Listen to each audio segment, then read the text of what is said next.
Bhagirath river news में क्यों है भगीरथ रिवर?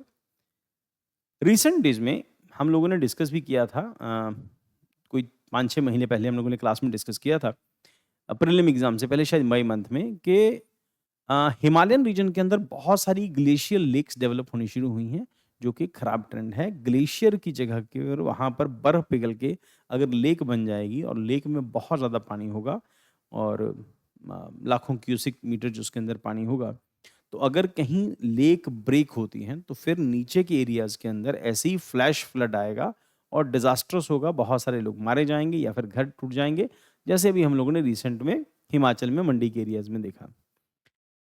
अब तरीका क्या है कि पॉइंट ये है कि अगर इस तरह से कोई लेक बनती हैं और हमारी जो गवर्नमेंट है या जियोलॉजिकल सर्वे ऑफ इंडिया ये जो उसको लेके एग्री रहता है सॉरी अवेयर रहता है, तो इन दैट केस पॉसिबिलिटी ये है कि जब भी ऐसा कुछ डिज़ास्टर हो, उससे पहले ही लेक के वाटर को जो बन गई लेक, उसके वाटर को मैनेज करके, वो जो लेक बनने का जो प्रोसेस है, उसको मैनेज कर लो ताकि लेक डेवलप ना हो, ताकि लेक में कभी ब्लास्ट ना हो, लेक का पानी नीचे तक नहीं उतर आए और डिज़ास्टर नहीं हो जाए। ठीक? तो इसके लेके गवर्नमेंट थोड़ी-सी एक्टिव हुई है and lake like water body 1 kilometre in length. अब 1 किलोमीटर के इलाके के अंदर पानी का अगर एक्यूमुलेशन कहीं पर किसी जगह पे जमा हो रहा है, तो यू कैन इमेजिन कि 1 किलोमीटर के एरिया में कितना ज़्यादा पानी होगा और अगर वो लीक टूटती है, तो किस हद तक डिज़ास्ट्रस हो सकती है। तो उसके पानी को मैनेज करके धीरे-धीरे करके नीचे ले आना ताकि लेक में कन्वर्ट ना हो जाए, कल को कोई ट्रेजेडी में कन्वर्ट ना हो जाए या डिज़ास्टर में कन्वर्ट ना हो जाए। Has formed a Bhagirathi river near Harsil, Uttarkashi, Uttarakhand के अंदर after a recent cloud burst prompting urgent drainage operations about Bhagirathi river. Turbulent Himalayan river in Uttarakhand. Status है one of the two main head streams of the Ganga, other Alaknanda. Cultural view, Hindu mythology regards Bhagirathi as a true source of the Ganga. तो भगीरथी को हम लोग शिव के साथ जोड़ते हैं और भगीरथ के साथ जोड़ते हैं कि जब भगीरथ इसको जब देवताओं से मांग के लाए थे, तो शिव ने इसको कैरी किया था, धारण किया था। असली गंगा इसी को मानते हैं, भगीरथी को। ठीक, तो हाइड्रोलॉजिकल व्यू क्या है? Alaknanda is considered as the source based on length and discharge and source क्या है? गौमुख ग्लेशियर से भगीरथी निकलती है और गौमुख ग्लेशियर गंगोत्री जिसको कहते हैं, based on the Gangotri and Khatling glacier Garhwal Himalayas के अंदर flows through Uttarkashi and Tehri Garhwal district के अंदर। तो टेहरी गढ़वाल वैसे ही आजकल उसके ऊपर रहता है, न्यूज में रहता है।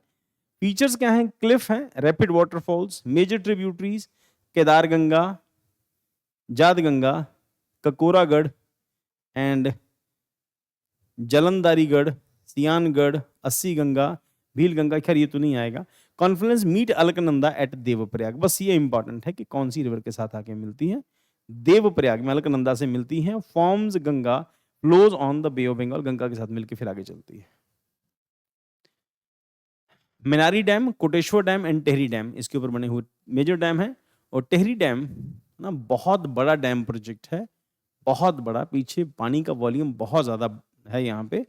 और टेहरी डैम अब रिसेंटली आज हम लोग क्लास में डिस्कस कर रहे थे कि जो एक्सपर्ट हैं, जो जोग्राफर्स हैं ना, वो लगातार गवर्नमेंट ऑफ इंडिया को वार्निंग दे रहे हैं कि उत्तराखंड रीजन उस तरह की उसकी जो फॉर्मेशन है, सॉइल फॉर्मेशन वैसी नहीं है। उत्तराखंड रीजन में ज़्यादा डैम क्रिएट मत करो, किसी दिन होगा तो नेचुरल डिजास्टर्स बहुत खतरनाक आएंगे उत्तराखंड के अंदर।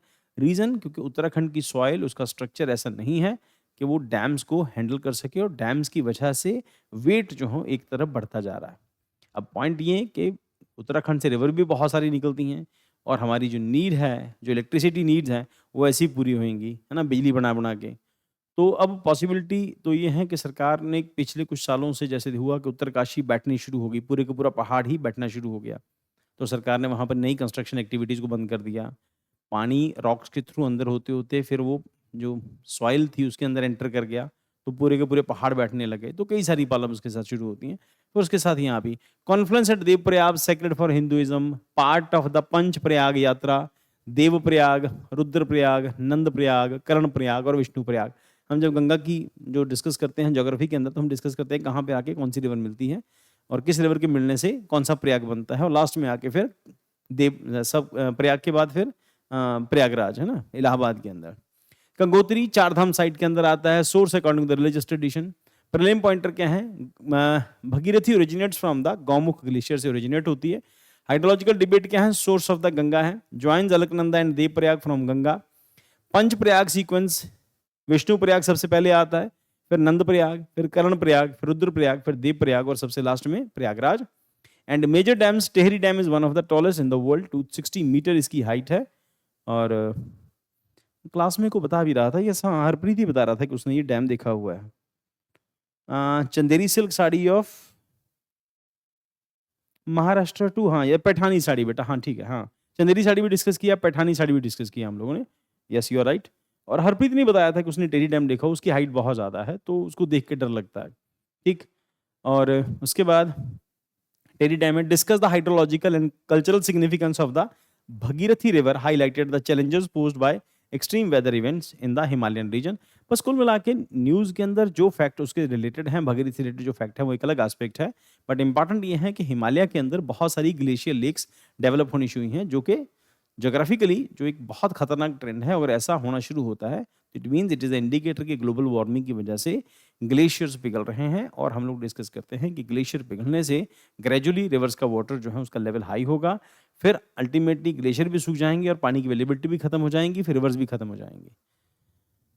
तो उस कंडीशन से पहले पहले हम लोगों को अपने यहाँ पर एनवायरनमेंट को इम्प्रूव करना होगा। गवर्नमेंट